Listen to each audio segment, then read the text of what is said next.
নমস্কাৰ সকলোকে নতুন বছৰৰ আন্তৰিক শুভেচ্ছা জনালো। আশা কৰো 2025 চনটো সকলোৱে ভালে কুশলে যায় আৰু সকলোৰে স্বাস্থ্য অটুট থাকে। আমি নিজৰ স্বাস্থ্য ভালে ৰাখিবৰ কাৰণে এই 2025 চনটোতে কিছুমান টিপছ আমি যাতে ফলো কৰো তাৰ প্ৰতি আমি গুৰুত্ব দিব লাগিব। আমি সদায় যদি অন্তত এটা নতুন যদি হেবিট ভাল হেবিট যদি আমি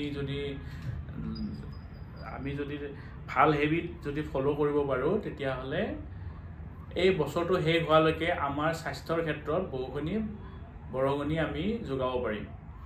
যেনে ধৰক আমি ৰাতিপুৱা দেৰিকে উঠো, যদি আমি ৰাতিপুৱা 5 বজাতে সোনকালে শুই উঠিব পাৰো তেতিয়া হলে এই একমাত্ৰ এটা হেবিটে আমাৰ গোটেই স্বাস্থ্যৰ ক্ষেত্ৰত গুৰুত্বপূৰ্ণ বৰঙনি আগবঢ়াব পাৰে। 2 নম্বৰ হৈছে শুই উঠিয়ে যদি আমি 1 ঘণ্টা সময় বেগাই খোজ কাঢ়িব পাৰো আৰু লগতে যদি আমি জগিং কৰিব পাৰো তেতিয়াহলে আমাৰ স্বাস্থ্যৰ কাৰণে আৰু ভাল। তাৰ পিছত আমি যদি আমাৰ সময় বাকি ৰয় তেতিয়াহলে আধা ঘণ্টাৰ পৰা 45 মিনিট সময় যদি আমি মানসিক স্বাস্থ্যৰ কাৰণে যোগাসন কৰিব পাৰো তেতিয়াহলে সেইটো খুব ভাল। তাৰ পিছত আমি দিনটো ধৰক বেছিভাগ আমি মোবাইল বা কম্পিউটাৰ চাই কটাও। কম্পিউটাৰ বা মোবাইল আমি চাব লাগে কিন্তু এটা নিৰ্দিষ্ট পৰিমাণত চাব লাগে। আমি যদি ধৰক মোবাইল বা কম্পিউটাৰ দিনটোত ধৰক 1 ঘণ্টা বা 2 ঘণ্টা চাওঁ, তাতকৈ বেছি চাব নালাগে। যিবিলাকৰ এতিয়া কৰ্মসূত্ৰে তেওঁলোকে কম্পিউটাৰৰ আগত বহি থাকিব লাগে তেওঁলোকে বাৰু সমান বেছি সময় চাব লাগিব, সেইটো আমি বুজি পাওঁ। কিন্তু যিবিলাকৰ ধৰক কৰ্মসূত্ৰে কম্পিউটাৰৰ আগত বহি থাকিব নালাগে তেওঁলোকেও আমি মোবাইলৰ আগত বহুত সময় আমি কটাওঁ। মোবাইলৰ আগত যদি বেছি সময় কটাওঁ তেতিয়াহলে আমাৰ বহুতখিনি অসুবিধা হয়। তাৰে ভিতৰত এটা হৈছে আমাৰ ফিজিকেল এক্টিভিটি কমি যায়, তাৰ ফলত আমাৰ ধৰক ডায়েবেটিছ, হাই প্ৰেছাৰ, থাইৰয়ড ইত্যাদি বিভিন্ন সমস্যাৰ সৃষ্টি হ'ব পাৰে। তাৰোপৰি যদি আমি কম্পিউটাৰ স্ক্ৰীনৰ বা মোবাইল স্ক্ৰীনৰ সময়ত বেছি সময় থাকোঁ তেতিয়াহলে চকুৰ ক্ষেত্ৰত আমাৰ কম্পিউটাৰ ভিছন চিনড্ৰম, ড্ৰাই আই ইত্যাদি সমস্যাৰ সৃষ্টি হ'ব পাৰে। তাৰোপৰি যিবিলাকৰ চশমাৰ পাৱাৰ আছে তেওঁলোকৰ মায়পিয়া সমস্যাটো বাঢ়ি যাব পাৰে। সেইকাৰণে আমি কম্পিউটাৰ বা মোবাইল কিমান সময় দিনটোত চাওঁ তাৰ আমি সঠিক হিচাপ ৰাখিব লাগে।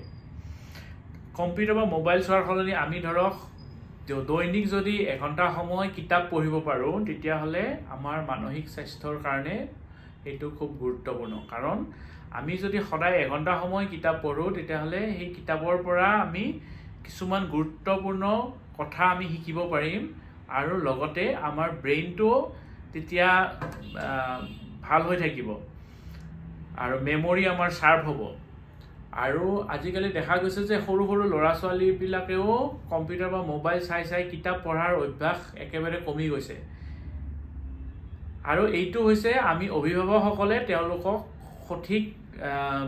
সঠিক এক্সাম্পল ছেট কৰিব পৰা নাই। এতিয়া মোৰ ল'ৰাটো বা মোৰ ছোৱালীজনীক ধৰক মই বিচাৰোঁ যে তেওঁ কম্পিউটাৰ বা মোবাইল বেছি সময় ইউজ কৰিব নালাগে, কিন্তু তেওঁলোকক পঢ়িব দি মই যদি তেওঁলোকৰ সন্মুখত মোবাইল টিপি থাকোঁ, মোবাইলত ধৰক গেম খেলি থাকোঁ বা মোবাইলত ধৰক কিবা ভিডিঅ' চাই থাকোঁ বা কিবা বেলেগ কাম কৰি থাকোঁ তেতিয়াহলে তেওঁলোকক মনত ফিল কৰে যে মোবাইলত নিশ্চয় এনেকুৱা কিছুমান ইণ্টাৰেষ্টিং বস্তু আছে যিটো আমাৰ দেউতাই চাই আছে বা মোৰ মায়ে চাই আছে। গতিকে আমি যদি নিজৰ ল'ৰা ছোৱালীক কওঁ যে তোমালোকে মোবাইল বা কম্পিউটাৰ চাব নালাগে তেতিয়াহলে আমিও তেওঁলোকৰ আগত মোবাইল বা কম্পিউটাৰ কমকৈ ব্যৱহাৰ কৰিব লাগিব। তেওঁলোকৰ আগত আমিও পাৰিলে এখন কিতাপ লৈ পঢ়িব লাগিব আৰু তেওঁলোকক এইটো দেখুৱাব লাগিব যে আচলতে কিতাপ পঢ়িলেহে তোমালোকে জ্ঞানৰ পৰিসৰ বাঢ়িব আৰু তোমালোকে ভৱিষ্যতে ভাল মানুহ হ'ব পাৰিবা। তাৰোপৰি আৰু এটা কথা ধৰক আমি আজিকালি ল'ৰা ছোৱালী মোবাইল বা কম্পিউটাৰ চোৱাৰ ফলত কি হৈছে তেওঁলোকে ছ'চিয়েল বিহেভিয়াৰ চেঞ্জ হৈছে।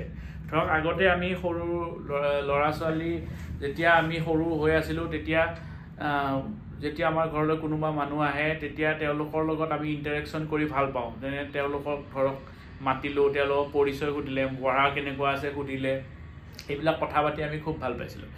এতিয়া ল'ৰা ছোৱালীয়ে দেখা যায় যে কোনোবা ঘৰত মানুহ আহিলেও তেওঁলোকক ভালকৈ মাতিব নোখোজে বা তেওঁলোকে ধৰক ঘৰৰ ভিতৰতে সোমাই থাকে বা ৰুমৰ ভিতৰত সোমাই মোবাইলটোকে টিপি আছে।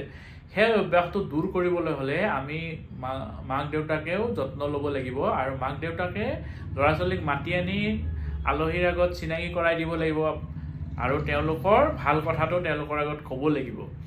নহ'লে কি হ'ব, আমাৰ ল'ৰা ছোৱালী লাহে লাহে ছ'চিয়েল টাচটো নাথাকিব আৰু ছ'চিয়েল টাচ নাথাকিলে ভৱিষ্যতে তেওঁলোকে সুনাগৰিক হ'ব নোৱাৰিব। ইয়াৰ বাহিৰেও ধৰক আমি কেতিয়াবা ধৰক আমাৰ আত্মীয় স্বজনৰ ঘৰলৈ যোৱা, ল'ৰা ছোৱালীক লৈ যাব লাগে, তেওঁলোকক চিনাকি কৰাই দিব লাগে। তাৰ উপৰি তেওঁলোকক বন্ধুবৰ্গৰ লগত খেলিব দিব লাগে। বন্ধুবৰ্গৰ লগত খেলিলে তেওঁলোকৰ শাৰীৰিক আৰু মানসিক বিকাশ হ'ব। এতিয়া আমাৰ আৰু এটা হেবিট আমি চেঞ্জ কৰিব পাৰোঁ। ধৰক আমি যধে মধে ৰাতি খানা দেৰিকৈ খাই দেৰিকৈ খোৱাৰ অভ্যাস এটা আছে। এই অভ্যাসটোৱে আমাৰ শৰীৰৰ ক্ষতি কৰে। সেইকাৰণে আমি যিমান পাৰি সোনকালে খোৱা খাদ্য শেষ কৰিব লাগে। ধৰক 9টামান বজাৰ ভিতৰতে যদি আমি ৰাতিৰ ডিনাৰটো শেষ কৰোঁ, তেতিয়া আৰু খোৱাৰ পিছত ধৰক 1 ঘণ্টা 1.5 ঘণ্টা যদি আমি অলপ খোজকাঢ়োঁ, তেতিয়াহ'লে আমাৰ শৰীৰত অতিৰিক্ত ফেট জমা নহয় আৰু শৰীৰত তেতিয়া বিভিন্ন বেমাৰৰ পৰা বাচি থাকিব পাৰি। আৰু তেতিয়া আমি সোনকালে শুই গ'লে আমি ৰাতিপুৱা 5টা বজাতে সাৰ পাম আৰু তাৰ পৰাও আমাৰ শৰীৰৰ বিভিন্ন উপকাৰ হ'ব। আৰু ৰাতি শোৱাৰ সময়ত আন এটা কথা যে আমি মোবাইল চোৱা অভ্যাসটো পৰিত্যাগ কৰিব লাগিব। কাৰণ ৰাতি শোৱাৰ সময়ত যদি আমি মোবাইল চাওঁ, তেতিয়াহ'লে মোবাইল স্ক্ৰীনৰ পৰা যিটো লাইট ওলায় তাৰে আমাৰ চকুৰ দৃষ্টিশক্তিত ব্যাঘাত জন্মায় আৰু চকু জুৰি শুকান শুকান হৈ যায় আৰু কেতিয়াবা আমাৰ মানসিক সমস্যাৰো সৃষ্টি হ'ব পাৰে আৰু ৰাতি ভালকৈ টোপনি নাহিব পাৰে। সেই টোপনিৰ ঠিক পৰিমাণে মাৰিবলৈ হ'লে আমি ৰাতি ভাত খাই উঠি অকণমান সময় খোজকাঢ়ি পেলাই ডাইৰেক্ট শুই যাব লাগে, যাতে মোবাইল নাচাই আমি ভালকৈ টোপনি মাৰিব পাৰোঁ। আৰু ৰাতিপুৱা সোনকালে শুই উঠিব লাগে আৰু শুই উঠি আমি খোজকঢ়া, ব্যায়াম কৰা ইত্যাদি বিভিন্ন কাম কৰিব লাগে। তাৰ বাহিৰেও আমি ধৰক আমি নিজে এটা টাৰ্গেট ছেট কৰিব লাগে যে এই বছৰটো মোৰ স্বাস্থ্যত ধৰক মোৰ চুগাৰ ছাপ'জ নৰ্মেল নাই, চুগাৰ ছাপ'জ বেছি আছে, তো এই বছৰত মোৰ চুগাৰটো যাতে উইদাউট মেডিচিন মই কণ্ট্ৰল কৰিব পাৰোঁ, তাৰ এটা আমি লক্ষ্য স্থিৰ কৰিব লাগে। ধৰক মোৰ এই ট্ৰাইগ্লিচাৰাইড লেভেলটো বেছি আছে বা লিপিড প্ৰফাইলটো বেছি আছে, গতিকে সেই লিপিড প্ৰফাইলটো কণ্ট্ৰল কৰিবৰ কাৰণে আমি কি কাম কৰিম তাৰো আমি এখন তালিকা তৈয়াৰ কৰিব লাগে।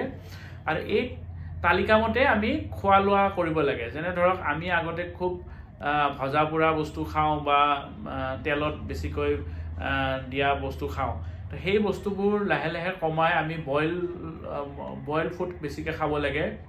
লগতে সেউজীয়া শাক পাচলি, ফল মূল ইত্যাদি খোৱাত বেছিকৈ গুৰুত্ব দিব লাগে। এই অভ্যাসবিলাক যদি আমি এটা এটা অভ্যাস লাহে লাহে আমি সলনি কৰোঁ, তেতিয়াহ'লে দেখা পাম যে আমি 2025 চনৰ ডিচেম্বৰৰ 31 তাৰিখলৈ আমাৰ শৰীৰৰ বহুখিনি উপকাৰ হৈছে। আমি বিভিন্ন বেমাৰৰ পৰা আমি নিজকে দূৰত ৰাখিব পাৰিম আৰু ভৱিষ্যতে আমি এজন সুস্থ সবল সুনাগৰিক হৈ জীয়াই থাকিব পাৰিম। ধন্যবাদ।